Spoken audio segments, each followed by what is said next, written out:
క్రైస్తలో హల్లెలూయా. తోడివానిని ప్రేమించువాడు వానికి ఏ కీడు చేయడు, కనుక ప్రేమ కలిగి ఉండుట ధర్మశాస్త్రమును నెరవేర్చుటే. ఆమేన్.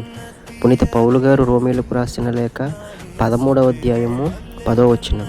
ప్రియ సహోదరి సహోదరులారా, దేవుని యొక్క బిడ్డలారా, ప్రేమ అనున్నది దేవుడు మనకిచ్చినటువంటి ఒక గొప్ప వరం.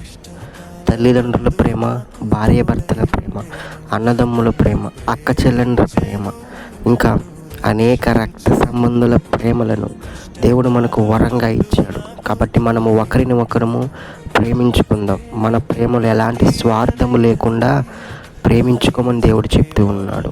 ఇంకను ఆయన చెప్తున్న మాట, మన సొంత వారిని మనం ప్రేమించడంలో ప్రత్యేకత ఏమీ లేదు.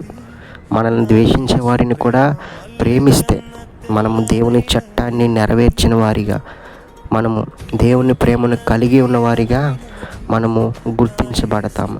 కాబట్టి మనము ఇతరులను ప్రేమిస్తున్నామని చెప్పుకోవడం కాదు, కానీ ఇతరులకు ఏ కీడు తలపెట్టకుండా దేవుని ప్రేమను మనము కలిగి ఉంటూ మనలో ఆ యొక్క దేవుని ప్రేమను పాదుకొల్పుకొని అనేక మందికి ఆ ప్రేమను పంచుతూ దేవుని చట్టాన్ని తూచా తప్పకుండా మనం అందరం పాటించుదుము గాక. ఆమేన్.